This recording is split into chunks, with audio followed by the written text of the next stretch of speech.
Bueno, nos encontramos en la segunda exposición literaria de Héctor Vico, que esta noche nos va a hablar sobre el infierno de Dante Alighieri.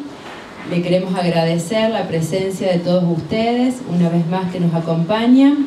Y bueno, tenemos también la presencia del señor Intendente, Enrique Marucci. Lo invitamos a que nos diga unas palabras y así después Héctor y Amalia comienzan. Buenas noches. Es un placer estar en este encuentro. La verdad que después de tanto tiempo de no participar de eventos, la verdad que es un placer volver a encontrarnos en este lugar de la Biblioteca Popular Rivadavia, el lugar del conocimiento, del saber. Así que le agradecemos a Gaby, a su presidente, a toda la comisión por sostener esta importante institución de la ciudad.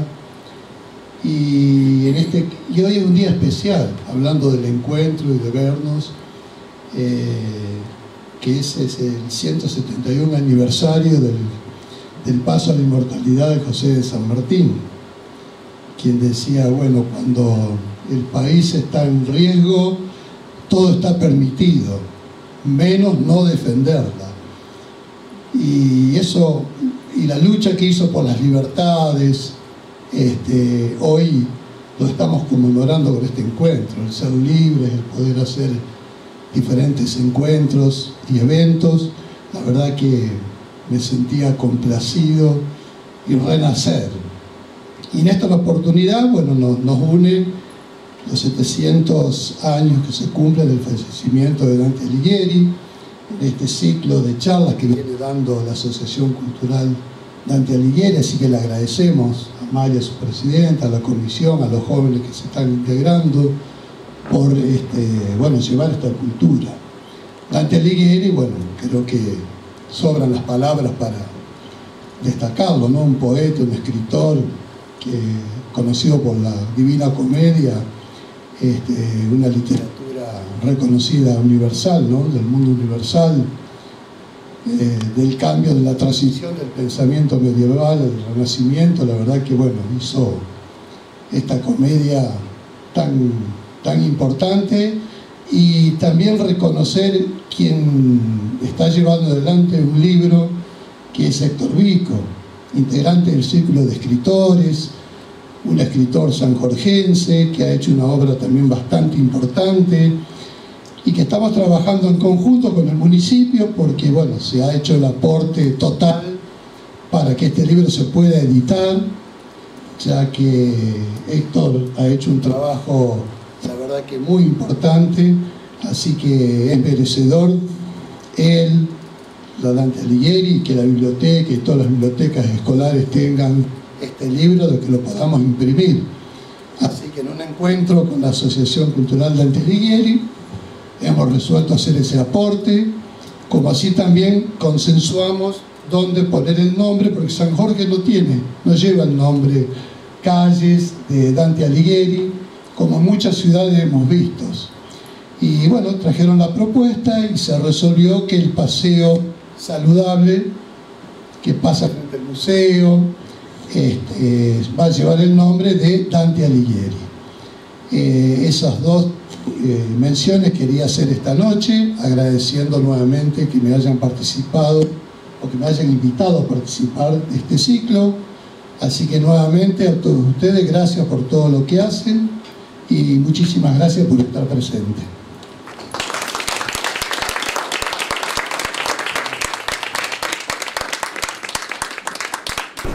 Bueno, buenas noches, gracias por su presencia, gracias Enrique por la colaboración en que ese libro sea posible. Lo que les quiero aclarar es que el libro es en sí una investigación y una recopilación de comentarios de Dante Alighieri, es un repaso de la vida, la obra y algunos cantos de la comedia, que la intención es generar una guía de lectura para todo aquel que se quiera acercar a la Divina Comedia de Alighieri. Cuando yo comencé a leer, lamentaba que no hubiera una guía o algo como lectura previa para entender el mundo medieval y todos los conocimientos que Dante volcó en su obra. Así que Enrique y las chicas de la Dante lo hicieron posible, así que muchas gracias, una enorme deuda de gratitud para ambos. Y ahora, bienvenidos al infierno. ¿Vamos? Lo que tenemos que aclarar que, aparte de todo, Héctor es nuestro alumno de la Dante, ¿no? Que fue gracias a nosotros le hicimos una propuesta y él aceptó esa propuesta para hacer este trabajo tan encomiable. Bueno, Dante, viajero de ultratumba. En la charla anterior habíamos dicho que la Divina Comedia era el cumplimiento de una promesa de amor. Dante, en el libro La vida nueva, en los últimos capítulos, dice que va a dejar de escribir sobre Beatriz hasta no saber decir lo que nunca nadie dijo sobre alguna mujer. Por lo tanto, en primer lugar, la comedia cumple con una promesa de amor de Dante, pero también es un viaje de aprendizaje de Dante para expiar sus pecados y para pasar por el purgatorio y el infierno, acompañado por Virgilio, que representa la razón, Beatriz, la fe y la teología, y San Bernardo de Claraval, que sería la contemplación, todo bajo el amparo de la Virgen María. Y agregamos que la comedia se puede leer en sentido literal y en sentido alegórico. Ustedes van a ver que en la comedia no hay nada puesto por casualidad. Un ejemplo de lectura literal la muestra Boccaccio en su libro La vida de Dante, donde relata una anécdota ocurrida en Verona. Él cuenta: sucedió un día en Verona, cuando ya era conocida en todas partes de la fama de sus obras y sobre todo la parte de la comedia, titulada Infierno.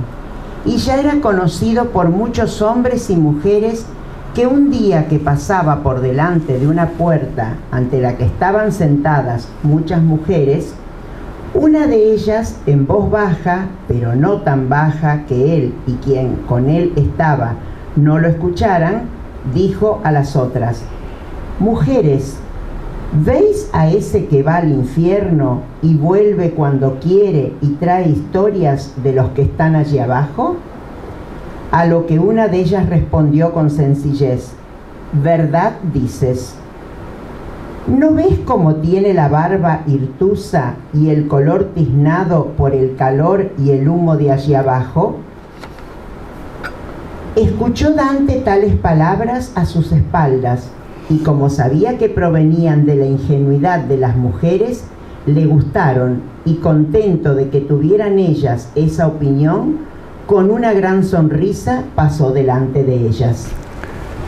Eso sería el ejemplo de una lectura literal y hasta inocente.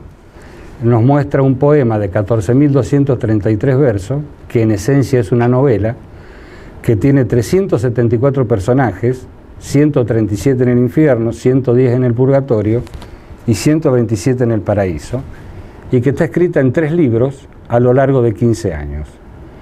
Ahora, leerla más atentamente, tenemos que ver qué dice el texto y qué nos dice, y qué le respondemos al texto. Dante hace un viaje a los reinos de ultratumba y vuelve para contarlo. ¿Qué nos está diciendo? Nos está diciendo cuáles son las posibles consecuencias de nuestro acto, de nuestros actos. Dante buscaba el bien supremo, el bien con mayúsculas.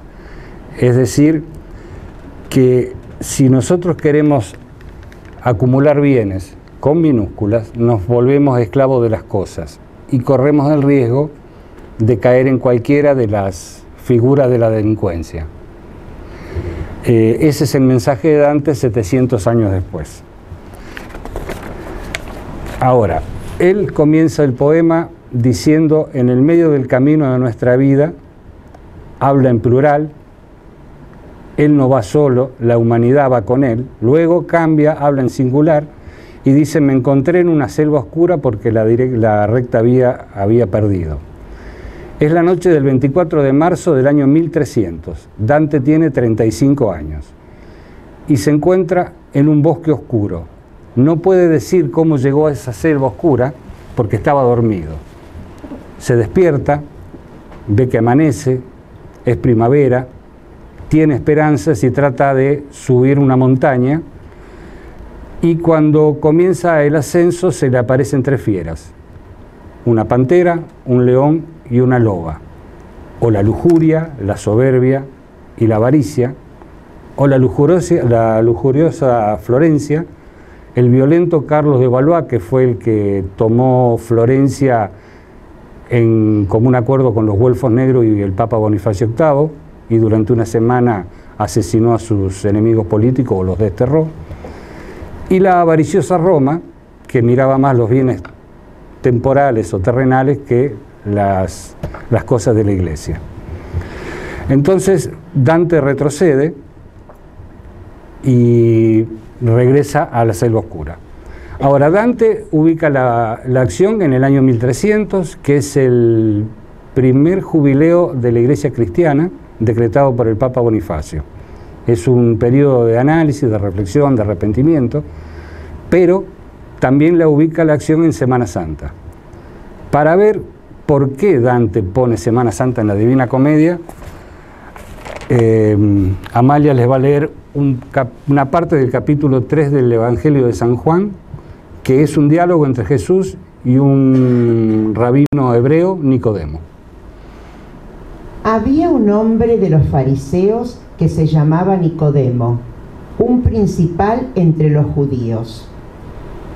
Este vino a Jesús de noche y le dijo: Rabí, sabemos que has venido de Dios como maestro, porque nadie puede hacer estas señales que tú haces, si no está Dios con él. Respondió Jesús y le dijo: de cierto te digo, que el que no naciere de nuevo no puede ver el reino de Dios. Nicodemo le dijo: ¿cómo puede un hombre nacer siendo viejo? ¿Puede acaso entrar por segunda vez en el vientre de su madre y nacer? Respondió Jesús: de cierto te digo, que el que no naciere de agua y del Espíritu no puede entrar en el reino de Dios. Lo que es nacido de la carne, carne es, y lo que es nacido del Espíritu, Espíritu es. No te maravilles de que te dije: os es necesario nacer de nuevo. El viento sopla de donde quiere, y oyes su sonido, mas ni sabes de dónde viene ni a dónde va. Así es todo aquel que es nacido del Espíritu. Respondió Nicodemo y le dijo: ¿Cómo puede hacerse esto? Respondió Jesús y le dijo: ¿eres tú maestro de Israel y no sabes esto? De cierto te digo, que lo que sabemos hablamos, y lo que hemos visto testificamos, y no recibís nuestro testimonio. Si os he dicho cosas terrenales y no creéis, ¿cómo creeréis si os dijere de las celestiales? Nadie subió al cielo sino el que descendió del cielo, el Hijo del Hombre que está en el cielo. Y como Moisés levantó la serpiente en el desierto, así es necesario que el Hijo del Hombre sea levantado, para que todo aquel que en él cree no se pierda, mas tenga vida eterna. Acá lo que Jesús quiere significar es morir a un modo de vivir para nacer a otra vida. No habla de resucitar, de volver después de la muerte. Habla de un renacer en vida, es empezar a vivir desde la esencia y no desde la apariencia. Vivir de acuerdo a nuestros sentimientos y no de acuerdo a nuestro ego. Por eso está el periodo de Semana Santa en la Divina Comedia.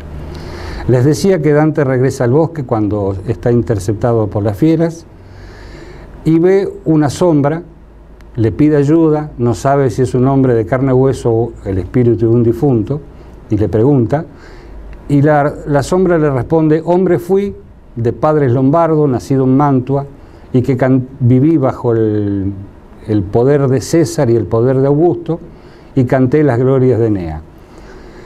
Dante se da cuenta que es Virgilio y le dice: tú eres mi maestro y eres mi autor, tú eres el único de quien tomé el bello estilo que me ha dado honor. Era un poquito orgulloso Dante. Virgilio le reprocha a Dante que no tiene que ir por la selva, sino que tiene que hacer otro camino, tiene que bajar al infierno para conocer el alma humana y sus debilidades, luego pasar al purgatorio y por último al paraíso. Lo convence a Dante y continúa en el viaje. También Dante está significando acá que la salvación no es individual, sino que todos necesitamos ayuda. Y dice Dante en el final del canto 1, que es el prólogo de todo el infierno dura 34 cantos, los otros dos duran 33, pero el canto primero se lo considera parte porque es el prólogo de toda la obra. Dante dice: luego se movió y yo lo seguí. Acá vemos en esta diapositiva los 3 momentos de Dante. Lo tenemos dormido, cuando se despierta y ve el amanecer detrás de la montaña, cuando lo interceptan las fieras y está Virgilio. En el canto 2 es el atardecer del día 25 de marzo, que el 25 de marzo es el día que empieza el viaje y es el que se festeja el Dante Dí, del año 1300. Dante invoca a las musas y le dice lo siguiente a Virgilio: pero yo, ¿por qué iré? ¿Quién lo concede? Yo no soy Eneas y Pablo no soy digno de eso, ni yo ni otros me creen. Así pues, si al seguirte me abandono, temo que lo que venga sea insensato. Eres sabio, sabe lo que no razono. Viajeros al Averno hubo varios, fue Teseo, Pirito, Hércules, pero Dante nombra solamente a Eneas y Pablo. Eneas es el héroe de la Eneida, escrita por Virgilio. Es un héroe troyano que huye de Troya cuando es destruida por los griegos. Huye él, su padre Anquises, su hijo y algunos compatriotas. Se embarca, van por el Mediterráneo, rodean Grecia, tocan parte de Italia, tocan Sicilia y llegan a Cartago. En el viaje el padre muere y él llega a Cartago y tiene un romance con la fundadora y reina de Cartago, Dido, o Elisa de Tiro, y en sueños el padre se le aparece y le dice que tiene un futuro promisorio, pero que para conocerlo tiene que bajar al Averno. Entonces Eneas se va, Dido se suicida, él llega a las costas del Lacio, donde reina el rey latino, se casa con la hija Lavinia, tienen un hijo llamado Silvio, y de la descendencia de Silvio nacen Rómulo y Rémulo, que son los fundadores de Roma y a la sazón el Imperio Romano. Pablo, en cambio, en el libro de los Corintios 2, dice que fue raptado al cielo, al tercer cielo. Las leyendas medievales dicen que bajó al infierno. En definitiva, de San Pablo no se sabe si fue al cielo, fue al infierno, si fue vivo o fue muerto. Pero son los dos viajeros al Averno que nombra Dante. Y en la comedia, como les dije, no hay nada casual. ¿Por qué está Virgilio en la comedia? ¿Por qué es el guía de Dante? ¿Podemos leer algo, Amalia?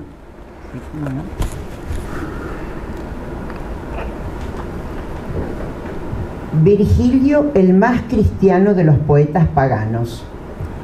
En su obra Las Bucólicas, en la égloga cuarta, Virgilio dice: musas de Sicilia, cantemos asuntos algo más elevados. No a todos agradan las arboledas y los pequeños tamariscos. Si cantamos bosques, que sean bosques dignos de un cónsul. La última edad del canto de Cumas ha llegado ya. El gran orden de los siglos nace de nuevo. Ya vuelve también la Virgen, vuelven los reinos de Saturno. Ya una nueva progenie es enviada desde el alto cielo. Tú, al niño que ahora nace, con el que primero la raza de hierro terminará y la de oro surgirá en todo el mundo. En la Edad Media se creía que este canto profetizaba el nacimiento de Cristo. Fue el mismo Constantino, el primer emperador cristiano, quien el Viernes Santo del año 313, ante una asamblea de clérigos, en un discurso en griego en el que iba citando y explicando la égloga cuarta de Virgilio, afirmó por primera vez que ese niño del que allí se nos habla no era otro que Jesús. Siglos más tarde, en los albores del Renacimiento, encontramos ya a Virgilio definitivamente incorporado, junto a Isaías y Jeremías, en el panteón de los que anunciaron la venida de Jesús. Así, en el siglo XIII, Dante Alighieri, en una de las imágenes más hermosas de la Divina Comedia, presenta al poeta Estacio, considerado cristiano por él, dirigiéndose así a Virgilio: hiciste como aquel que va de noche, llevando tras sí una luz que no aprovecha, pero que ilustra a quienes vienen siguiéndolo. Cuando dijiste, el siglo se renueva, vuelve la justicia y el primer tiempo humano, y una progenie nueva baja del cielo. Por esta razón, Virgilio fue venerado por los católicos. Y esa es la razón de la presencia de Virgilio.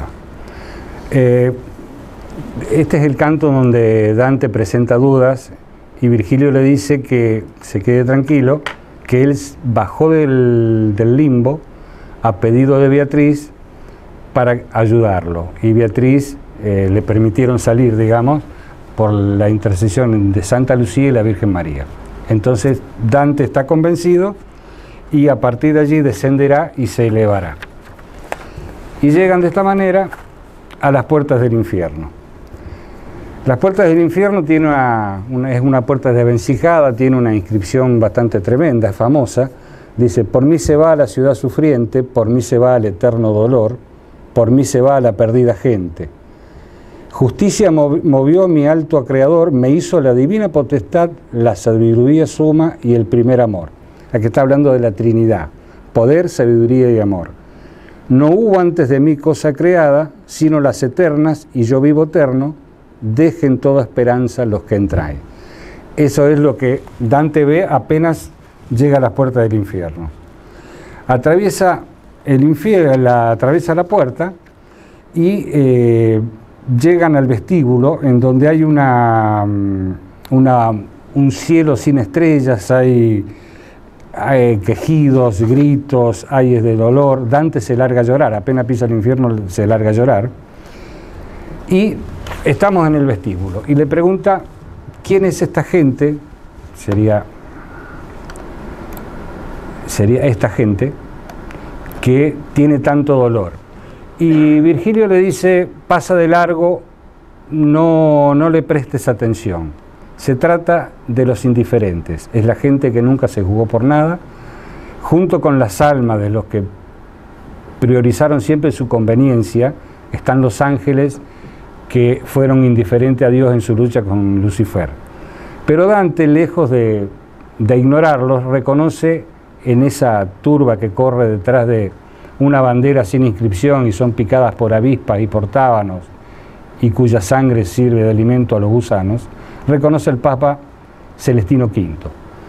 El Papa Celestino V gobernó la Iglesia desde una celda durante un par de meses, luego renunció y asumió Bonifacio VIII. El Papa Celestino no era corrupto, pero no pudo terminar con la corrupción de la Iglesia. El Papa Bonifacio VIII, que según Dante era corrupto, tampoco se pudo oponer a la voracidad de Felipe IV de Francia para controlar la Iglesia. Y la disputa estaba por el dinero que necesitaba Felipe IV para solventar la guerra con Inglaterra y quería cobrarle tributo a la Iglesia. El Papa se opuso, Felipe IV congeló los fondos destinados a Roma, pone preso al obispo y el Papa Bonifacio VIII lo quiere excomulgar. En la víspera de Navidad del año 1303 en la ciudad de Agnani, ciudad natal de Bonifacio VIII, el Papa se prepara a excomulgarlo. Llegan unos mercenarios franceses, entre ellos está un italiano que tenía unas disputas territoriales por los reinos de Sicilia con Bonifacio VIII, y le pega una bofetada. Esto se llama, el episodio histórico se llama la bofetada de Agnani. Como era la ciudad natal de Bonifacio, el pueblo pone en fuga a los soldados, Bonifacio regresa a Roma y un mes después fallece. Y entonces asume Clemente V, que es el que luego lleva la corte papal a Aviñón. O sea, los 3 papas, ya después vamos a ver dónde los coloca Dante, pero los 3 papas van al infierno. No son todos los papas de la época Dante los puso en el infierno. Lo que quiere decir Dante en este canto de los indiferentes es que si no hay pecado ni virtud, pero tampoco hay indulgencia. El pecado es pecado y la virtud es virtud, pero si no hay, también hay un castigo. Y tal vez sea, según dice, el de dar vueltas eternamente como un cadáver. Después Dante mira hacia otro lado y ve una multitud queriendo cruzar un río y le pregunta a Virgilio de qué se trata y dice: te lo diré cuando llegue al Aqueronte. Y en eso llega un barco con un anciano vestido de harapos y les dice: ay de vosotros, almas perversas, no esperéis ver nunca el cielo. Y dice que los va a llevar a un lugar de eternas tinieblas en medio del calor y del frío. Y Dante no va a contar en la comedia, después yo les voy a explicar por qué no cuenta detalles de cómo cruza el Aqueronte, porque se desmaya. Pero hay un párrafo en el verso del medio que dice: por otras vías, por otros puertos, verás la playa, no por aquí. Aquí está significando que los que viajan al purgatorio embarcan en el Tíber, no embarcan en el Aqueronte. Por eso, por otros puertos. Y ahora, de a poquito vamos llegando al infierno, porque hasta ahora estábamos en el vestíbulo. Dante imagina un infierno ubicado debajo de Jerusalén como un cono invertido que llega hasta el centro de la tierra. Desde la antigüedad que la idea del más allá y el infierno estuvo siempre en el colectivo imaginario, pero no tenía el concepto de eternidad. Para entenderlo un poco vamos a comparar lo que era el infierno en el reciente Imperio Romano y la Italia del siglo XIV. Inframundo e infierno no son sinónimos. Inframundo comprende todos los reinos de ultratumba y se compone de los campos elíseos, donde van los bienaventurados y los héroes, y el Tártaro, donde van los pecadores a ser castigados. Pero esta concepción carece del concepto de eternidad. El infierno es una parte del más allá, sería el equivalente al Tártaro, donde las malas conductas son castigadas con un código moral y tiene el concepto de eternidad. El inframundo fue el que mejor lo describe. El inframundo es Virgilio en la Eneida. Él lo toma de Homero, de la Ilíada, y se compone de la siguiente manera. En una cueva que está en el lago Fusaro, en Italia, en Campania, Italia, se entra, se baja a las tinieblas y hay un pasillo en donde están el miedo, el hambre, la guerra, la discordia, los sueños vanos, las debilidades de la carne, etc.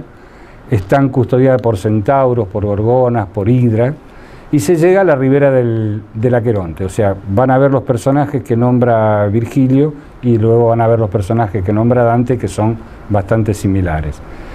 En la ribera de enfrente está Cerbero, que custodia el inframundo, y está el rey Minos, que juzga las almas. Está el bosque del campo de los lamentos de los suicidas, el campo de Asfódelos, donde están los que sufren por amor, y hasta aquí las almas no son castigadas, sino que sufren lo mismo que sufrieron en la tierra.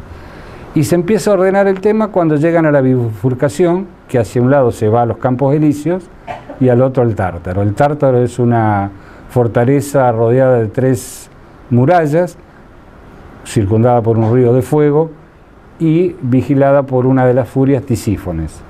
Y en el campo elíseo, ya les dije, los heroicos y los bienaventurados, Cuando en el Tártaro las almas son redimidas, pasan al Campos Elíseos, viven 1000 años tomando el agua del Lete, que es el río del olvido, y luego reencarnan. Esa es la concepción del inframundo de la antigüedad. En cuanto al infierno, Dante hace la combinación justa entre el infierno popular, extraído de las leyendas y los relatos cristianos, y del Seol hebreo. El Seol sería el equivalente al Hades, el Hades griego. Y lo ordena topográficamente y, como ya les dije, castiga los pecados de acuerdo a un código moral. Y la novedad principal de Dante es que divide el infierno del purgatorio. Divide las faltas cometidas con las faltas cometidas y arrepentidas. En el purgatorio, las almas van a sufrir casi lo mismo que en el infierno, pero provisionalmente, porque luego van a pasar al paraíso. Y ahora vamos a ver cómo era la concepción del mundo del más allá. Esta es la concepción dantesca, es una concepción fantástico-científica del universo, que a la imaginación de Dante se le agregan los conocimientos científicos de la época. Dante reconoce las influencias de la física de Aristóteles, de la astronomía de Ptolomeo de Alejandría y de la teología cristiana. Acá tenemos al mundo, a la Tierra, en el centro del universo, dividido en dos hemisferios, uno de tierra y uno de agua. Dante ordena los elementos de acuerdo a la física de Aristóteles, de más denso a más etéreo: la tierra, el agua, el aire y el fuego. Son los 4 elementos básicos de Aristóteles. El infierno se abre debajo de la montaña de Jerusalén. De la montaña de Jerusalén al este nace, al este muere un río, que es el Ganges. Hacia occidente nace el Ebro. Como antípoda de la montaña de Jerusalén está la montaña del Purgatorio. El río Leteo abrió una grieta, comunica el fondo del infierno con el purgatorio. El purgatorio es una terraza donde se van a expiar los pecados capitales, desde los más graves a los más livianos. En el purgatorio se gira a la derecha, en el infierno se gira a la izquierda. Y luego tenemos el paraíso, que rodean a la tierra los 7 cielos planetarios de la antigüedad. Está el cielo de las estrellas fijas, está el empirio, luego la rosa de los justos frente a Dios, y rodean a Dios 9 coros de ángeles. Permítanme la desprolijidad, pero vamos a volver al infierno. El infierno es un cono, como ya les dije, que llega hasta el centro de la tierra, con círculos como en un anfiteatro. Son 9 los círculos. Los círculos primeros son el alto infierno, los 4 últimos son el infierno inferior. Acá vamos a decirle más o menos cómo se compone. Tenemos la entrada, que está cerca del Monte Calvario, está el vestíbulo, el río Aqueronte, Caronte, se llega al limbo. El círculo 1, el limbo, y el círculo 6 son inventos de Dante. Lo otro lo toma de Aristóteles. El círculo primero es el limbo, el círculo segundo están los lujuriosos, el tercero los golosos, el cuarto perdón que acá no leo, el cuarto círculo son de la avaricia. El quinto está la laguna estigia con el barquero sádico, están los violentos. En el sexto están los heréticos o los epicúreos, es decir, los que no creen en la eternidad del alma. En el séptimo círculo están los violentos, que tiene 3 recintos. tiene violentos contra los demás, violento contra sí mismo y violento contra Dios y la naturaleza. Luego se baja al octavo círculo, que es de las bolsas malditas, donde se representa el fraude, y en el noveno círculo están los traidores. Esa es más o menos la concepción del infierno. Y aquí vamos a ver los pecados. Dante hace un paralelo entre los pecados del vestíbulo, los indiferentes, y los últimos, que serían los traidores. Son los pecadores que más aborrece. Desde el primer círculo y desde el vestíbulo hasta el círculo 7 están custodiados por criaturas mitológicas. Y Dante diferencia los pecados de acuerdo a incontinencia, violencia y fraude. Esto lo toma de Aristóteles, de la Ética a Nicómaco. Los primeros, los del 2 al 5, son los pecados capitales: lujuria, gula, avaricia, ira, furia, pereza. Faltas la soberbia y la envidia, que Dante los va a tratar en más profundidad en el Purgatorio. Solamente en algunos cantos habla de soberbia. Luego están los violentos, que son, como les decía, los que no creen en la eternidad del alma, en el círculo 6. En el 7 están los violentos, que están guardados por los centauros, las arpías, el río de fuego. Y a partir de allí están los fraudulentos, el engaño, y los traidores. Acá Dante ya se pone un poco más serio. En los primeros cantos a veces se apiada, a veces perdona, pero acá ya se pone más rígido y castiga y hasta discute con algunos de los pecadores. Y lo que sigue es una guía de los cantos para cuando se decidan a leer la Divina Comedia, y más o menos los que están negritas son algunos de los cantos que podemos llegar a ver esta noche. Y lo que está en verde es un recordatorio para mí, que después le vamos a leer algo. Y acá están todos los cantos de los 9 círculos del infierno. Y las penas que Dante pone no son casuales. Este término contrapaso es un invento de Dante, como tantas otras palabras que ha inventado él.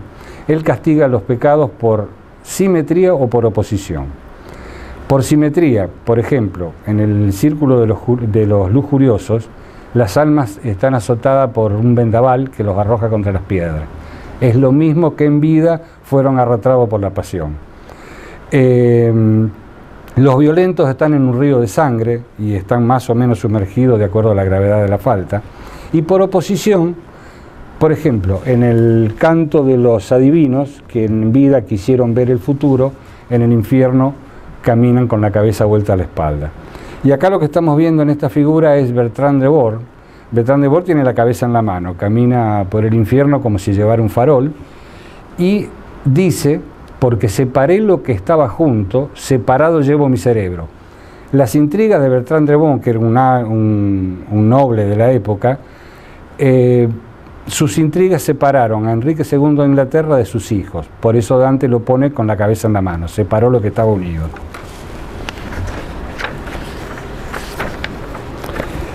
Y les decía que en la filmina anterior había una marca en verde, que es el cuadernillo de Boccaccio. Boccaccio, como ya les dije, escribió la vida de Dante. Y tiene un párrafo que ahora le va a leer Amalia y ya lo explicamos. Por 2 veces, a distancia de años, primero en su biografía dantesca y luego en las exposiciones de la comedia, el Certaltés refiere un episodio ocurrido 5 o más años después del bando de destierro de Dante.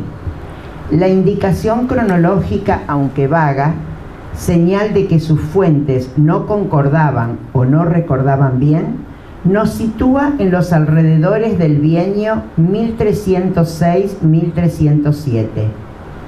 La segunda versión, más amplia y detallada que la anterior, cuenta que Gemma Donati, previendo que tras la condena de su marido, su casa sería saqueada, había retirado algunos cofres con ciertas cosas de mayor estima y con escritos de Dante, y los había mandado esconder en lugar seguro. Después de 5 años o más, Gemma intenta reclamar las rentas que le corresponden por los bienes dotales confiscados, pero para presentar la demanda judicial debe aportar unos documentos que se encuentran precisamente en esos cofres. Entonces le encarga a un amigo o a un pariente acompañado por un procurador que los busque. En los cofres halla, entre otras cosas, varios sonetos y canciones en lengua vulgar y un cuadernillo que contiene los primeros 7 cantos del infierno.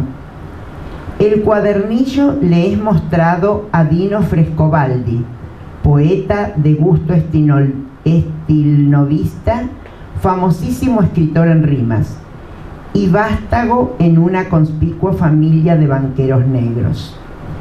Dino, sorprendido de lo que ha visto, primero hace copias y las distribuye entre los amigos, y luego decide devolverle el cuadernillo a Dante para que pueda continuar su interrumpida composición. Viniendo a saber de que éste se encontraba en Lunillana, bajo la protección del marqués Moroelo Malaspina, incita a Dante a reanudar la composición del poema. Siempre se especuló que los primeros borradores de la comedia Dante lo había escrito en Florencia antes del destierro. Y hay un salto desde el canto 7 al canto 8, porque el canto 8 empieza, dice, digo continuando, es como que hubiera un intervalo. Y Dante aparentemente lo fue retocando y fue mejorando su estilo en la medida que avanzaba la escritura. Por ejemplo, en el infierno hay 2 entradas. La primera que vimos, la puerta desvencijada, y la que se ve más adelante, que es la entrada a la ciudad de Dite, en el canto 8 y 9. Dante no habla, por ejemplo, con algunos espíritus. En una de las filminas que vamos a ver, él se encuentra con Homero, con Estacio, con Lucano, no habla. Con los primeros espíritus que habla son con Francesca y Paolo. Y así va cambiando y recién se suelta en el canto 10, cuando es el canto de Farinata, que dentro de un ratito lo vamos a ver. Es decir, parecería como que los primeros borradores Dante lo acomodó un poquito y luego ya después se suelta y empieza ya a desarrollar todo su estilo. Y ahora vamos a empezar a ver algunos de los cantos del viaje, que no se nos haga tan tarde. El primero que decía, el noble castillo, cuando llegan al primer círculo, es toda una atmósfera oscura, él escucha quejidos, sonidos, y Virgilio lo urge a continuar porque se hace tarde, y llegan al limbo en donde ya no hay quejidos sino suspiros, y Virgilio está pálido, y él le dice si tiene miedo, porque si él tiene miedo Dante está perdido, y él le dice que no, que es pena sin dolor, que se lamenta por las almas que están en el limbo, que son o niños no bautizados o almas que sin pecar no conocieron a Dios, por lo tanto están condenados a no verlo.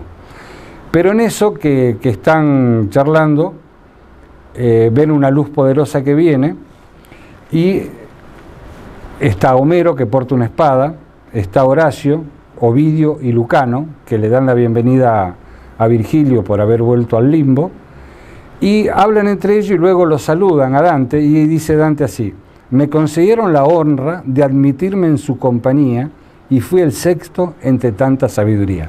Él se siente parte de los poetas célebres. Luego siguen andando, llegan al pie de un castillo, rodeado 7 veces de murallas y defendido por un riachuelo. Atraviesan 7 puertas y llegan a un prado. Y desde un lugar elevado ven las almas que están allí, reconoce a Electra, a Julio César, a Lavinia, a Aristóteles, a Sócrates. Y el castillo representa la fama inmortal de los poetas. Las 7 murallas son las 7 virtudes: justicia, fortaleza, templanza, prudencia, inteligencia, sabiduría y ciencia.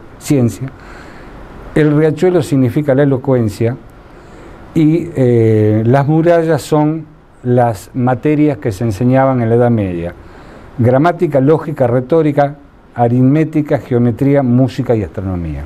Son las 7 artes liberadas de la Edad Media. Siguen andando, llegan al círculo segundo de los lujuriosos. Allí se encuentran con el rey Minos, que juzga las almas y que, de acuerdo a la confesión de las almas, los rodea, y tantos círculos como da la cola alrededor del alma es el círculo al cual están destinados. Minos le grita, pero Virgilio lo hace callar porque dice que viene de recomendado, entonces lo dejan pasar y entran en un recinto donde se siente que hay mucho más dolor, mucho más miseria, y que suena un viento como de tempestad, y ve almas, miles de almas que vuelan como los estorninos y son arrojadas contra las piedras. Dante se da cuenta enseguida que se trata de los lujuriosos y le pregunta a Virgilio qué almas están viendo, y Virgilio le nombra a algunos lujuriosos de la historia: Semiramis, Dido, Cleopatra, Paris, Tristán, Aquiles, pero él pone la atención en 2 que iban juntos y que dice quisiera hablar con ellos. Entonces Dante le dice llámalo, cuando la tempestad lo ponga cerca tuyo van a bajar. Y efectivamente bajan, y se trata de Francesca da Rimini y Paolo Malatesta.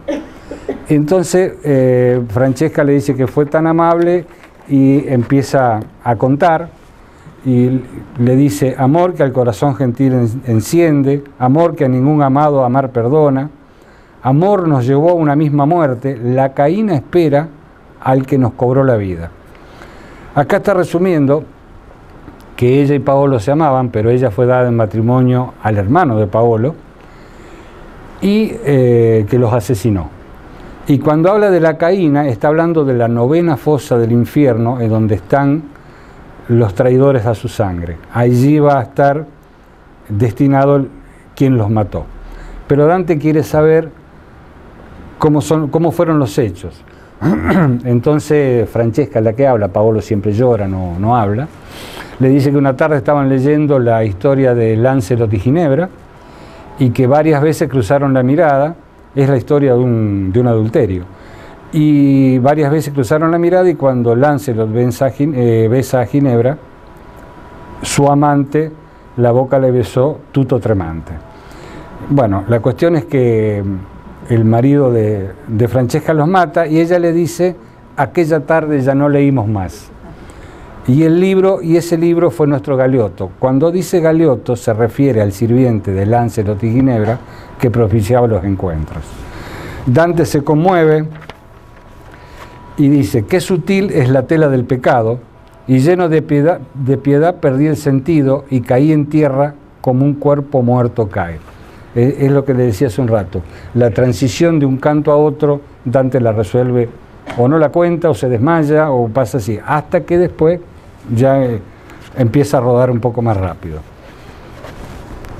Aquí estamos en la laguna Estigia.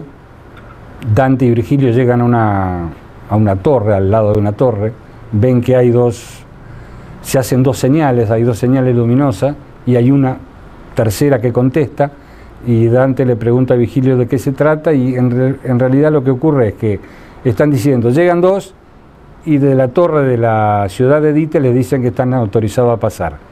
Llega el barquero Flegias y los cruza a la ciudad, cruza la laguna Estigia. Del barro de la laguna Estigia surge un violento que reconoce a Dante que está vivo y lo quiere tomar. Ahí en la figura se ve. Virgilio lo defiende y Dante lo reconoce. Se trata de Filippo Argenti. Filippo Argenti era un soberbio y un rico de la época de Dante, que lo apodaron Argenti porque tenía tanto dinero que le ponía herraduras de plata al caballo. Y Virgilio lo arroja y Dante le dice: maestro, de verdad quisiera haberle hundido y olvidado. Y dice: así se me otorgó, pues ciertamente sus compañeros en la violenta laguna dieron buena cuenta de él. O sea, los violentos se castigan entre sí y se sacan la carne de dentelladas.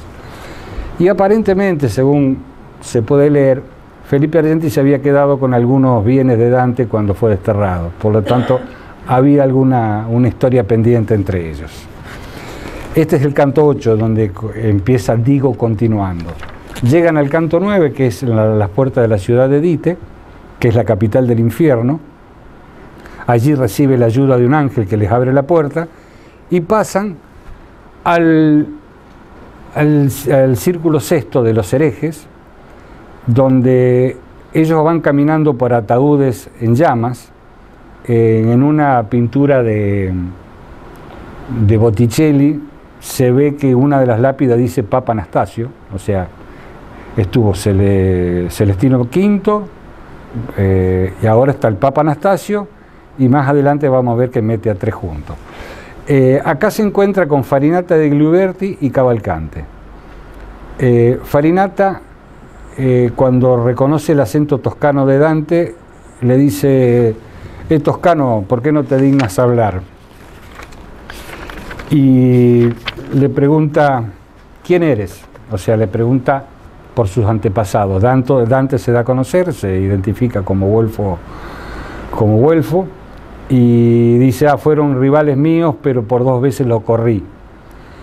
Cuando están hablando en este intercambio político, surge un segundo sepultado, que es Cavalcanti de Cavalcante, que es el padre del primer amigo de Dante.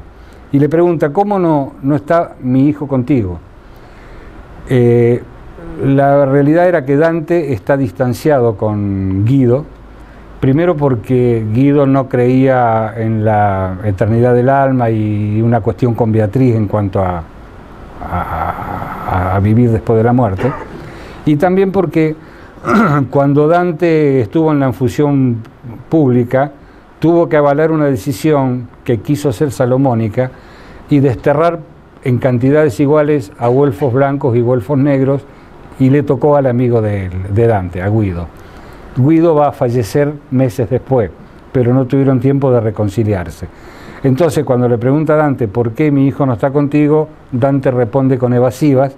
Entonces este señor piensa que su hijo está muerto y se hunde en el sepulcro. Y retoma el diálogo con Farinata, y cuando refiere que por 2 veces corrió a los partidarios de Dante, dice: pero por 2 veces volvieron, que los tuyos no pudieron. Y acá Farinata le dice: ya vas a ver el duro arte de regresar. Es la primera profecía en la comedia que Dante hace de su propio destierro. Cuando se va, le dice a Farinata: decile a tu compañero que su hijo está vivo. Dante maneja muy bien los tiempos, está en el 1300, en marzo, y Guido Cavalcanti murió, por ejemplo, en junio. Entonces, en el momento de la acción, estaba vivo, y le dice a Farinata que le avise que no se había muerto. Siguen caminando, pasan por el círculo 7 de los violentos y llegan a lo que se llaman las malas bolsas o las bolsas malditas. Y acá se empieza a castigar el engaño. Y ahí está dividida en rufianes y seductores, lisonjeros, simoníacos, magos y adivinos, barateros, hipócritas, ladrones, malos consejeros, sembradores de discordia y falsarios. Acá vamos a ver el canto de los papas simoníacos y el canto 26 de los malos consejeros, que es el de Ulises, que es célebre porque es Ulises. Las bolsas se pasan por cornisas y bueno, se va viendo todo tipo de tormentos. Los papas simoníacos. La simonía hace alusión a Simón el Mago. Simón el Mago de Samaria, cuando se convirtió al catolicismo y al ver los milagros que hacían los profetas, quiso comprar el Espíritu Santo. Y de allí se aplica el término simonía cuando los papas ubicaban a los miembros de las familias poderosas en la iglesia a cambio de dinero. El recinto en donde están los papas simoníacos son huecos, como se ve ahí, están enterrados cabeza abajo. Acá el contrapaso es doble, están cabeza abajo porque en vida miraron las cosas de la tierra y no las del cielo, y están con los pies en llamas porque en vida pisotearon la llama del Espíritu Santo. Y también así se condenaba a los asesinos en la Edad Media. Acá Dante dice, estaba yo como el frate, dice en el segundo verso, es decir, estaba yo como el cura que va a confesar al asesino, porque en la Edad Media los asesinos eran enterrados cabeza abajo y luego tapados con tierra. Y para demorar la ejecución, llamaban al cura para confesarse. Entonces Dante se agacha para hablar con el que está acá. El que está ahí es Nicolás III. Entonces cuando Dante se agacha, escucha ruido y le dice, Bonifacio, ¿ya estás acá? Bonifacio estaba vivo, estamos en el 1300, murió en el 1303. Dante ya lo manda al infierno. Y Nicolás III dice, en la vida embolsé y ahora estoy embolsado. Dante le recrimina su actitud y le dice que la iglesia está condenada desde que el Imperio Romano le dio los estados pontificios, que vicariato y riqueza no van de la mano, y que no le sigue diciendo cosas en respeto a la investidura de Pedro que en la tierra utilizó. Y bueno, dice que parece que a Virgilio le gustó porque Virgilio sonreía cuando decía esto. Y siguen andando y llegamos al loco viaje de Ulises.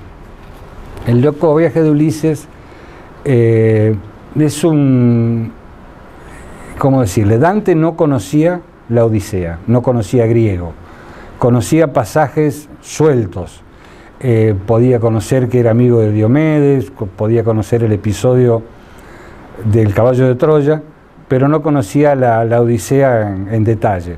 Por lo tanto, acá no está condenado por haber colaborado en la caída de Troya, que podía haber sido porque Eneas, que fue el que generó el Imperio Romano y fue cantado por Virgilio, sería causa suficiente para tenerlo como traidor.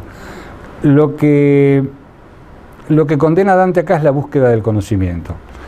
Ven a un valle lleno de luciérnagas y son llamitas, y adentro hay almas, y hay una que es como una lengua doble, y ahí está Ulises y Diomedes. Dante quiere hablar, pero Virgilio le dice, no, mira, son griegos, no sé si te van a llevar el apunte, deja que yo me encargo.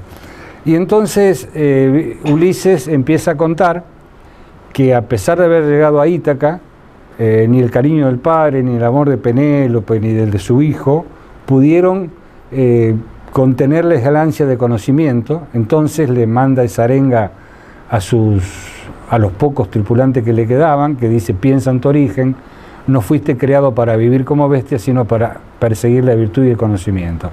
Se embarcan, pasan las columnas de Hércules. Hércules había grabado la sentencia non plus ultra, es decir, no más allá. Van al hemisferio del agua vedado a la humanidad, navegan 5 meses, ven una montaña a lo lejos, cuando se acercan una tormenta los hunde y Ulises muere. Es decir, Dante le inventa otra muerte a Ulises. Y para Dante, el perseguir el conocimiento sin la anuencia del Espíritu Santo o sin responsabilidad, el conocimiento por el conocimiento mismo no sirve. Para Dante acá, Ulises desafió al Olimpo y por eso se hundió. Y ya vamos terminando, estamos llegando a las últimas zonas del infierno. Esta es la laguna del lago Cosito. Yo no sé si ya lo dije, pero el infierno es de hielo. Está en el último lugar del hemisferio, lejos de Dios. Dios es luz y calor. Entonces, el infierno para Dante tiene que ser helado, no puede ser de fuego. Y está la laguna del Cosito, que está dividida en la Caína, en alusión a Caín, Atenor, la Antenora, que en alusión a Antenor, que era un consejero del rey Príamo, pero que colaboró, era troyano, colaboró con los griegos, son los traidores a la patria. Está la Ptolomea, que es la traición a los invitados, y está la Judeca, que hace alusión a Judas. Algunos están en el hielo hasta el cuello, otros hasta la cintura, algunos de espalda, y los traidores de la Judeca están completamente sepultados en el hielo, Dante dice como pajitas en el hielo. Y ahí Dante va caminando, a algunos le agarra los pelos a uno porque no le quiere decir el nombre, a otros se niega a sacarle las lágrimas heladas que le lastiman los ojos, y van caminando y ve a dos almas casi encimadas, y uno le muerde la cabeza al otro, le está comiendo la cabeza. Se trata del Conde Ugolino. El Conde Ugolino está en la laguna La Antenora, que es los traidores a la patria. El Conde Ugolino era un noble de Pisa que participó en una batalla naval con Génova, y en un momento de la batalla se retira y ahí lo tildan de traidor. El arzobispo Ruggeri lo hace detener, lo encierra en una torre que se llama la Torre de la Muda, que era la torre donde los halcones cambiaban el plumaje, y en un momento determinado cierran la torre, no les dan más de comer y los dejan morir de hambre. Mueren primero los hijos. Dante esto lo pone en dos cantos, el 32 y el 33, en donde va graduando la agonía. Uno de los hijos le dice a Ugolino: padre, ¿por qué no me comes? Me diste la vida, comeme. Bueno, y uno a uno se van muriendo, por 2 días los busca, no los encuentra, y dice: más que el dolor pudo el ayuno. Acá Borges, en sus 9 ensayos dantescos, lo trata al Conde Ugolino y deja abierta la posibilidad de que el Conde Ugolino se comió a los hijos o no, pero son debates que no importan. Es decir, acá es lo terrible de la época y la condena que le aplicaron. Y así llegamos a Lucifer. Lucifer es un monstruo enorme que Dante confunde con una torre, tiene 3 cabezas, 3 pares de alas. Los pares de alas, al agitarse, es lo que congela el infierno, y en cada mandíbula está masticando a un traidor. En los extremos a Bruto y Casio, que son los asesinos de César, y en la cabeza del medio a Judas. Virgilio le dice: ya es hora de partir, ya lo hemos visto todo. Carga a Dante sobre sus espaldas, se toma del pelo de Lucifer, empieza a descender. Cuando llegan al centro de la tierra, Virgilio gira y empieza a ascender, y lo deja a Dante en la grieta que abrió el Leteo en el vértice del infierno y que comunica el purgatorio. Y por lo tanto, de esta manera, dice: subimos el primero y yo segundo hasta que divisé las cosas bellas del cielo por un hueco redondo y salimos de ver de nuevo las estrellas. Dante termina los 3 libros de la Divina Comedia con la palabra estrella. Acá terminamos el infierno. Así que gracias por la atención.